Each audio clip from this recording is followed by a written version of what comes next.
What's up, guys? Today is going to be the first in a little mini-series that I've been thinking about for a while that I'm calling Modal Exploration.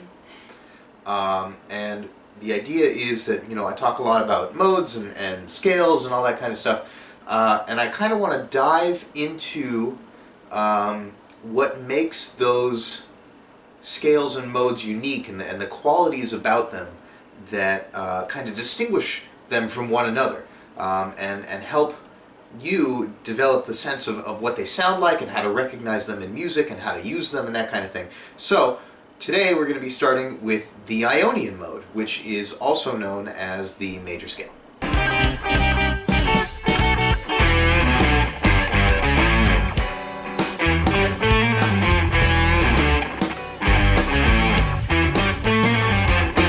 So just right out the gate, if I sound a little sick, it's because I'm sick. I've had a cold for the last week, and now it's living in my throat. It's awesome. I'm drinking tea about it.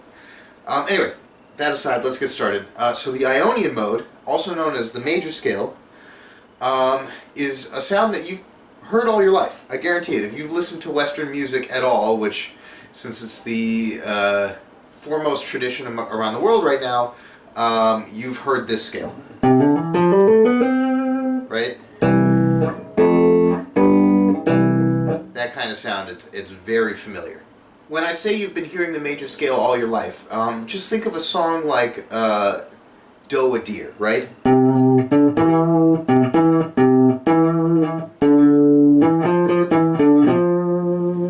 That is like the quintessential major scale sound. I mean, the song is literally based on explaining the major scale. So that's the sound that I'm talking about. It's a very common sound. Most music is, in my opinion, based off of, or at least starts from, this scale. So the thing that makes up a major scale, or the Ionian Mode, is the relationship of the notes. And what we do to get that relationship is we take the chromatic scale, all 12 tones, and we remove a couple of the tones, which leaves us with a pattern of whole steps and half steps.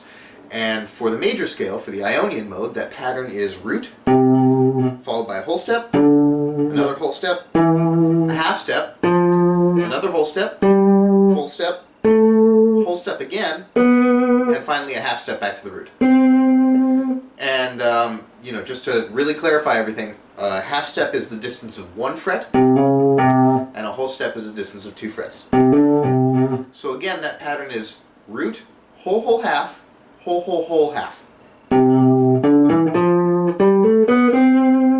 if we're looking at things simply off of the root, based off of the root, each of the notes in the scale based off of the root, we have the root, a major second,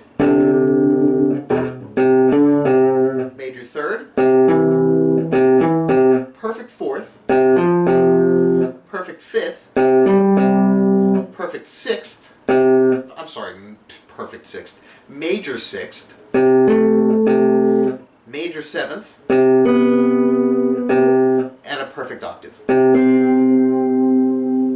When we're in C major, that gives us all the white keys on the piano, and that would be C, D, E, F, G, A, B, and C again. Each of these notes is also considered a scale degree, which is the relationship of that note off of the root note. So in C major, we've got C is 1, D is 2, E is 3, F is 4, G is 5, A is 6, B is 7, and then we're back to 1 at C. If we talk strictly about scale degrees, we wind up looking at the algebra of music and of scalar theory, in that we can take it and just see purely the relationships, right? When I say, the first degree of the scale, I could be in any scale, but I still know it's the root of that scale.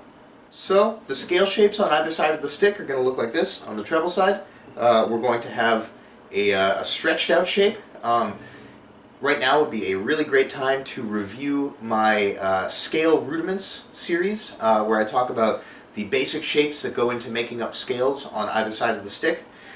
So we're going to have an A rudiment, which, if you remember, is 2 whole steps, followed by another A rudiment, followed by a B rudiment, which is a half step and then a whole step, another B rudiment, and finally a C rudiment, which is a whole step followed by a half step. 1, 2, 3, 4, 5, 6, 7. 1, 2, 3, 4, 5, 6, 7, 1. On the bass side, we're going to move up to E major because not everybody has that low C. And now is a good time to review my bass side scale rudiments video, which talks about the bass side scale rudiments, the shapes, the common shapes on each string that go together to make up scales. We're going to have an AA scale, which is 2 whole steps and a half step, and then another AA scale, or rudiment rather. Then we're going to have an AB scale, a CB scale, which is a whole step, a half step, and then another whole step. Another CB, and finally a BA rudiment, which is a half step followed by 2 whole steps. 1, 2, 3, 4, 5, 6, 7, 1. 2, 3, 4, 5, 6, 7, 1. 2, 3, 4, 5, 6. The Ionian mode is considered a major mode, and what that means is that the triad built off of the root is going to be a major triad. And that means a triad is a 3-note chord that is built by stacking thirds on top of each other, or skipping one note, right? So we're going to play the root, the first degree, we're going to skip the second degree and play the third degree, then we're going to skip the fourth degree and play the fifth degree. And that's going to give us a C major chord. Now, just like there is a whole step and half step pattern, there's also a major and minor pattern for all of the chords, all of the triads that are built up like that based on the scale degrees, right? And in the major scale, it's the 1 is a major chord, the 2 is a minor chord, the 3 is a minor chord, the 4 is a major chord, the 5 is a major chord, the 6 is a minor chord, and the 7th chord, the 7 chord is a diminished chord. So let's hear what that sounds like. And again, that's when I take that scale degree and then build triads off of it, which is stacking thirds or skipping the next note. So 1 is major, 2 is minor, 3 is minor, 4 is minor, 4 is major, 5 is major, 6 is minor, 7 is diminished, and then finally we have 1 again.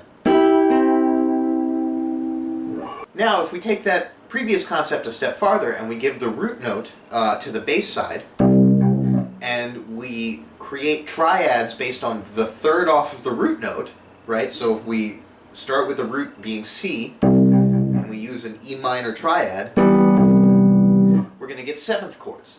And just like the major and minor chords, the Ionian mode has a pattern of 7th chords that are going to go 1, the 1 chord is a major 7, the 2 chord is a minor 7, the 3 chord is also a minor 7, the 4 chord is a major 7, the 5 chord is a dominant 7, the 6th chord is a minor 7, the 7th chord is called a half diminished 7, which is going to sound like this, and then we're back to the 1.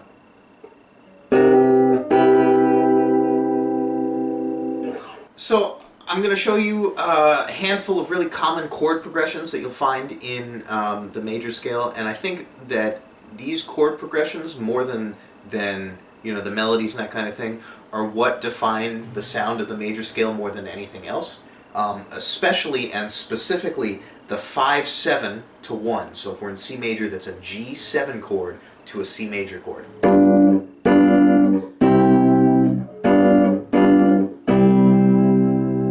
I think specifically this sound, and then especially if you go 1-4-5-1 or C F G7 C, is really what gives the major the Ionian mode the characteristic that we all recognize.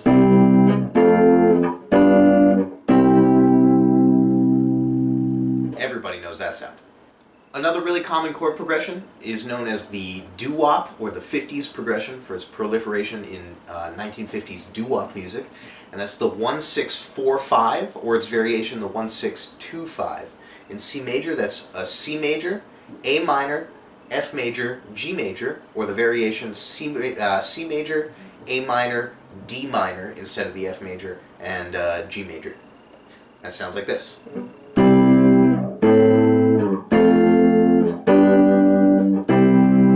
That's the 1-6-4-5, and the 1-6-2-5 sounds like this.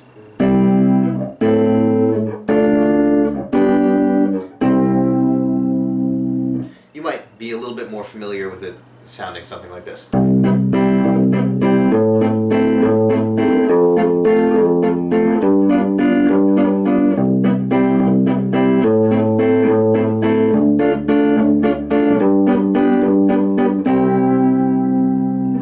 The next common chord progression is one that you've likely heard anytime you've listened to jazz or anything with a jazz tint, which is the 2-5-1.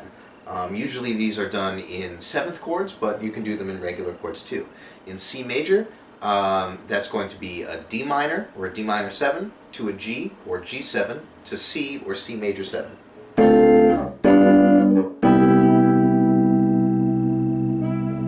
People also play around with the order of the chords in common chord progressions a lot in an attempt to come up with a new and interesting order for them.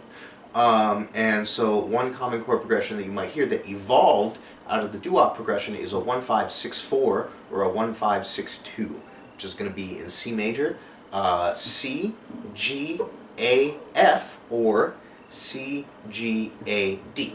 And that'll sound something like this.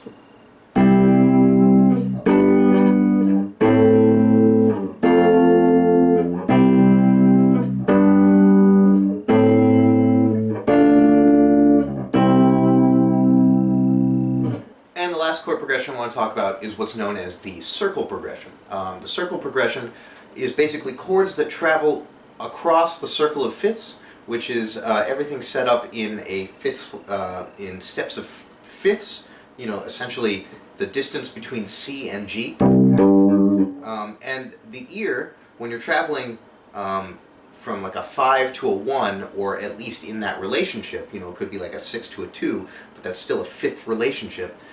The ear accepts these chords very, very well, and they pair together super well. And you'll hear a lot of this stuff in Baroque music. So something like a 6-2-5-1 is a circle progression because everything travels in fifths. The 6, the A minor, is 5 chords away from the D minor.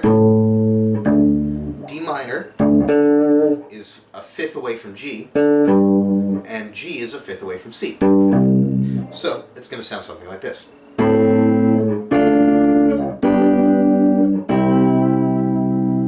Totally natural sound, and you can actually extend this in either way. And if we land on the C, going down a fifth from C brings us to F.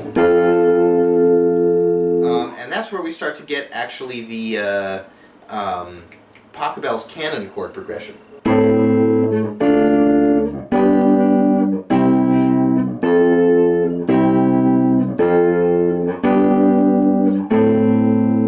Something like that. But it's based on a circle progression. So I hope this has been a helpful look into the Ionian mode. I want to do this for all of the natural modes, and then maybe I'll extend it to the harmonic minor modes or the melodic minor modes, or some more interesting scales like that, if the natural modes go well. I've got all of this stuff that I talked about written out on exercises on my Patreon, which is in the link below.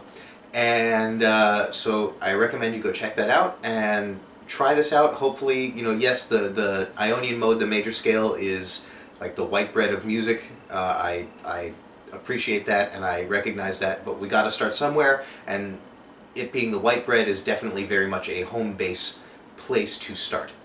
So next time we'll be talking about Dorian mode, which is like the cool jazz guy mode, in my opinion. So thanks for watching. Keep exploring.